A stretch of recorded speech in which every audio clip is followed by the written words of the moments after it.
Lejos del mundanal ruido, por Thomas Hart. Capítulo 1. Descripción del hacendado Oak. Un incidente.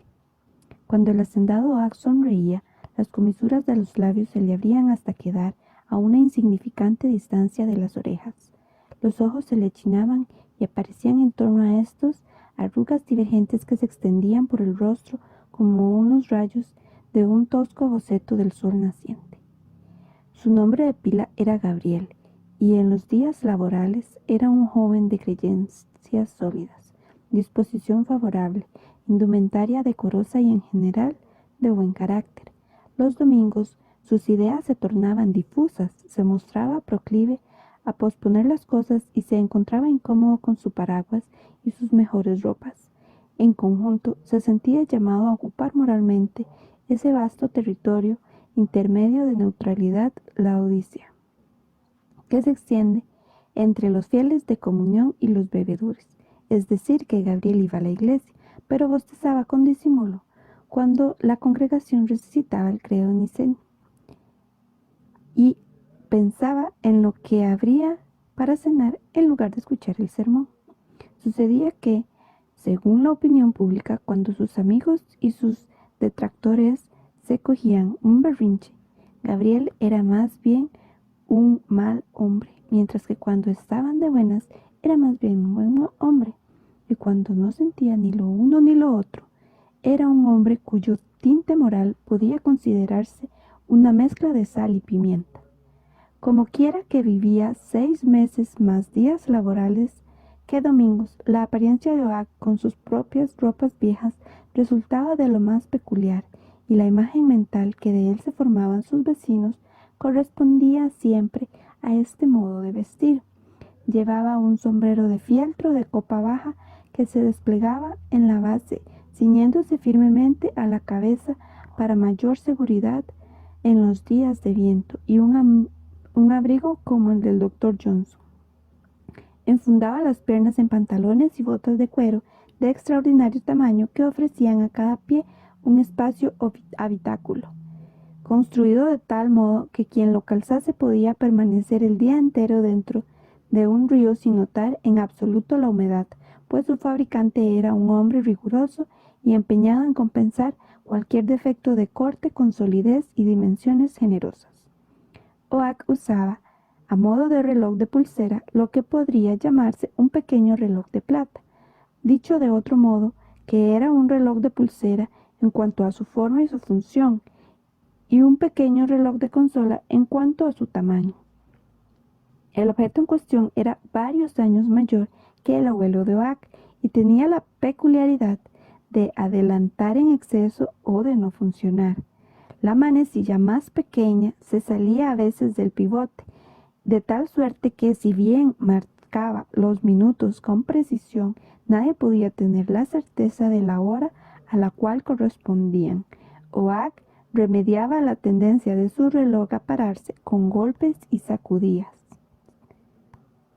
y evitaba las consecuencias nocivas de los otros dos defectos mediante continuas comparaciones y observaciones del sol y las estrellas, además de pegando la cara a las ventanas de sus vecinos, hasta que lograra discernir la hora señalada por los relojes de esfera verde que había en las viviendas.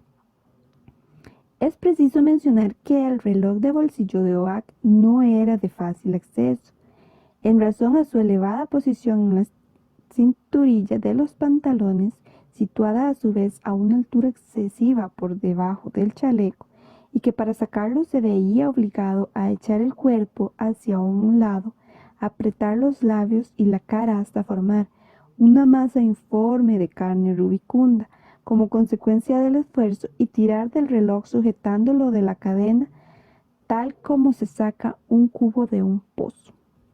Pero las gentes serias, las que lo habían visto pasear por alguna de sus tierras determinada mañana de diciembre, en un día soleado y en exceso suave, eran capaces de apreciar otros aspectos de su persona. Se advertía en su rostro que muchos de los tonos y los rasgos de la juventud habían quedado grabados hasta la edad adulta. e incluso conservaba ciertas reliquias de la niñez en los lugares más recónditos. Su estatura y ancha complexión bastaba para que su presencia resultase imponente, caso de ser expuestas con el debido respeto, pero hay algo que distingue a ciertos hombres campesinos y urbanos por igual, algo de lo que su espíritu es más responsable que su cuerpo o su fuerza, y es la manera de reducir sus dimensiones por el modo de mostrarlas, y esa callada modestia que podía convertirse en vestal y que parecía imprimir de continuo en su físico la idea de que Gabriel carecía de grandes ambiciones mundanas. Caminaba con sencillez, con una inclinación apenas perceptible, aunque apreciable en el arco de los hombros. Esto podría pasar por un defecto en un hombre cuando su valía depende más de su aspecto que de su capacidad para vestir bien, capacidad de la cual Gabriel carecía. Había alcanzado ese momento de la vida en que joven deja ser el calificativo de hombre cuando se habla de uno.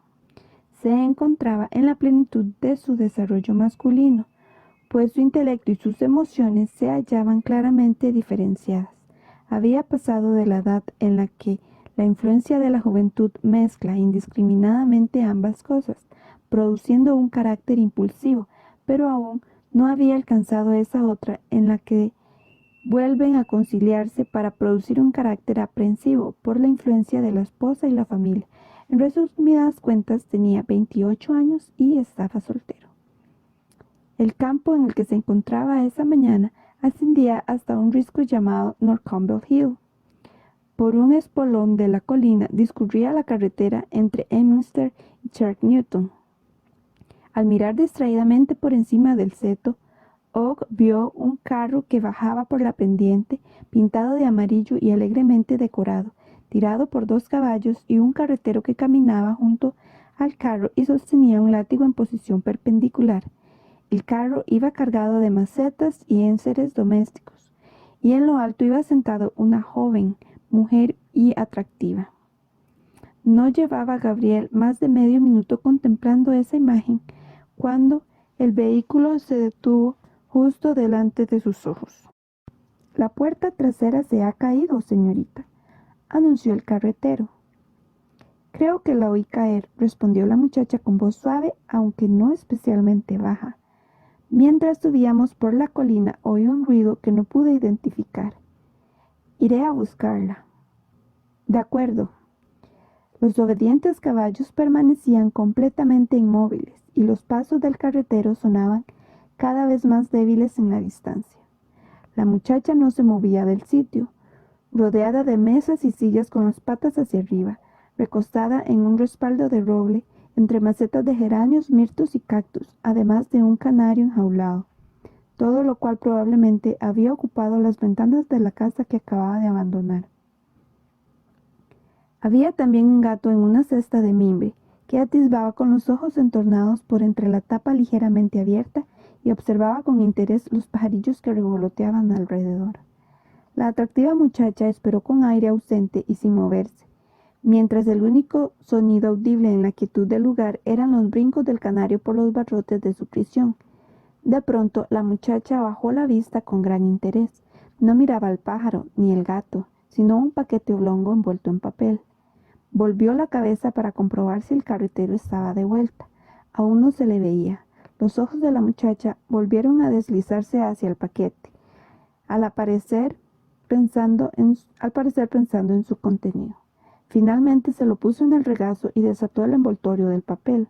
El paquete contenía un pequeño espejo basculante, donde la joven se observó con atención. Separó los labios y sonrió. Era una hermosa mañana y el sol teñía con un brillo escarlata la chaqueta carmesí de la muchacha, bañando con un lustre suave su rostro luminoso y su pelo oscuro. Los mirtos, los geranios y los cactus amontonados a su alrededor eran frescos y verdes, y en una estación tan desnuda dotaban al conjunto integrado por los caballos, el carro, los muebles y la muchacha de un peculiar encanto primaveral.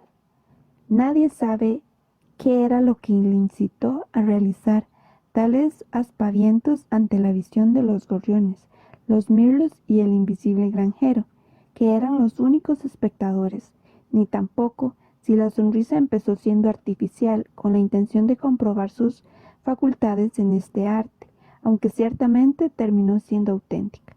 Se ruborizó y al darse cuenta se ruborizó aún más. El cambio del lugar habitual y la ocasión oportuna para realizarla, desde la hora de vestirse en un dormitorio hasta la hora de salir por la puerta, confiere a una acción tan intransigente como esta una novedad que no está implícita en su naturaleza. Era una imagen delicada. La irrefrenable debilidad de la mujer creció como un tallo hacia el sol, que vistió la escena con una original frescura. Gabriel Oak no pudo resistirse a sacar ciertas conclusiones mientras la observaba, por lo que su talante lo inclinara a mostrarse comprensivo. La muchacha no tenía necesidad alguna de mirarse en el espejo. No se ajustó el sombrero, ni se alisó el pelo, ni se explotó un granito. No hizo nada que indicase que fuera eso lo que lo motivó a sacarlo. Se limitó a observarse como un buen espécimen de la naturaleza del género femenino, mientras sus pensamientos parecían discurrir hacia lejanos, aunque probables dramas en los que los hombres interpretarían un papel principal, imágenes de posibles triunfos, pues la sonrisa era de las que surgen que los corazones son cosas que se pierden y se ganan. Pero todo eran meras conjeturas, pues la acción se encadenó con una indiferencia que no permitía precipitarse a afirmar que la intención tuviese cabida en ella. Se oyeron los pasos del carretero que regresaba. La muchacha envolvió el espejo en el papel y volvió a colocarlo en su sitio. Cuando el carro hubo pasado, Gabriel abandonó su lugar de espionaje y echó a andar carretera abajo, seguido del vehículo, hasta la puerta del camino, un poco más allá del pie de la colina, donde el objeto de su contemplación se detuvo para pagar el derecho de tránsito. Se encontraba a unos 20 pasos de la puerta cuando oyó una disputa. Había una diferencia de 2 peniques entre las personas que viajaban en el carro y el guardia del peaje. La sobrina del ama es la que manda y dice que en su opinión lo que le ha ofrecido es suficiente, miserable avaro, y que no está dispuesta a pagar más. Fueron las palabras del carretero. Muy bien, en ese caso la sobrina del ama no puede pasar, dijo el guardián cerrando la puerta. Oak miró uno por uno a los contendientes y le pareció como si estuviera soñando. 2 peniques eran una cantidad insignificante. 3 peniques tenían definitivamente un valor monetario. Suponían una mengua considerable del jornal diario y como tal el regateo estaba justificado. Pero 2 peniques. Tenga, dijo, dando un paso al frente y ofreciéndole al guardia una moneda de 2 peniques. Deje pasar a la joven. Fue entonces cuando la miró. Ella escuchó sus palabras y bajó la vista. Los rasgos de Gabriel se aferraban con absoluta exactitud a la línea que separa la belleza de San Juan de la fealdad de Judas Iscariote, tal como se les representa en una de las vidrieras de la iglesia local, de manera que ninguno de ellos por separado podía considerarse digno de distinción o de notoriedad. La muchacha de la chaqueta roja y de pelo oscuro parecía pensar lo mismo, pues lo miró con indiferencia y le ordenó al cochero que continuase. Tal vez pensaba en darle las gracias a Gabriel discretamente, pero no lo hizo. Lo más probable es que no sintiera ninguna de las 2 cosas, pues al facilitar el paso, él le había quitado la razón. Y ya sabemos cómo se toman las mujeres esa clase de favores. El guardia observó el carro que se alejaba. Una muchacha muy atractiva, le dijo a Oak. Pero tiene sus defectos, dijo Gabriel. Cierto, hacendado. Y el mayor de todos es que, bueno, lo de siempre. ¿Pisotear a los demás? No, no. ¿Cuál, entonces? ¿Acaso resentido por la indiferencia de la viajera? Gabriel miró hacia el lugar desde donde había presenciado la representación de la muchacha por encima del seto y dijo: la vanidad.